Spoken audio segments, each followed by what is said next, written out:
കുറച്ചു മുന്നേ രാഹുൽ മാക്കൂട്ടത്തിൽ പറഞ്ഞു CPM കള്ളം പറയുന്ന പാർട്ടിയാണ്. അതൊക്കെ നാട്ടുകാർക്ക് അറിയാവുന്ന കാര്യമല്ല. സ്വാഭാവികം. കള്ളം പറയുന്ന പാർട്ടിയാണ് എന്ന് പറയുന്നത് ആരാ? വ്യാജ പ്രസിഡന്റാ. അങ്ങനെ പറഞ്ഞാൽ എങ്ങനെ? വ്യക്തമായ കാരണം പറയാ. വ്യാജ പ്രസിഡന്റാ പറയുന്നത്.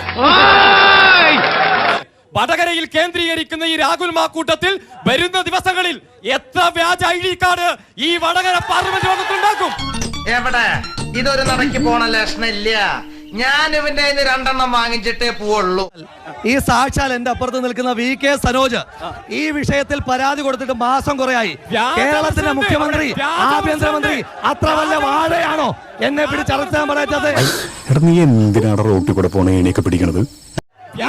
സനോജ കേസ് കൊടുത്തത് കേരളത്തിന്റെ ആഭ്യന്തരമന്ത്രിയുടെ പേര് പിണറായി വിജയൻ എന്ന.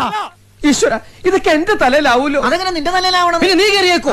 ഞാനാക്കണ അതിനൊരു കുറവ് മാത്രമേ ഉള്ളൂ. പിണറായി വിജയനല്ലേ ആഭ്യന്തരമന്ത്രി? പിണറായി വിജയനല്ലേ ആഭ്യന്തരമന്ത്രി? അയാളോട് തെളിയിക്കാൻ പറയുന്നേ. നിർത്തി അവമാനിക്കണം. പങ്കെടുക്കുന്ന ആളല്ലേ? അല്ലല്ല, ഉപ്പ് സത്യാഗ്രഹത്തിൽ ഞങ്ങൾ പങ്കെടുത്ത ആളുകളല്ല ഇരിക്കുന്നത്. അവരുടെ പിന്മുറക്കാരാ. ആ ഉപ്പ് സത്യാഗ്രഹത്തെ വിറ്റിട്ട് കാശ് വാങ്ങിയ പാർട്ടിയാണ് നിൽക്കുന്നത്. ഉപ്പ് സത്യാഗ്രഹത്തെ ഗാന്ധിയെ വിറ്റിട്ട് കാശ് വാങ്ങിയ പാർട്ടിയാ. വല്ല കാര്യമുണ്ടോ? എന്തിനാണ് ഇങ്ങനെ ഇല്ലാന്ന് നടക്കണേ? കിട്ടേണ്ടതൊക്കെ കിട്ടിയല്ലോ, സമാധാനമായല്ലോ. ഇനി സ്വസ്ഥമായിട്ട് വണ്ടി ഈ റോഡിൽ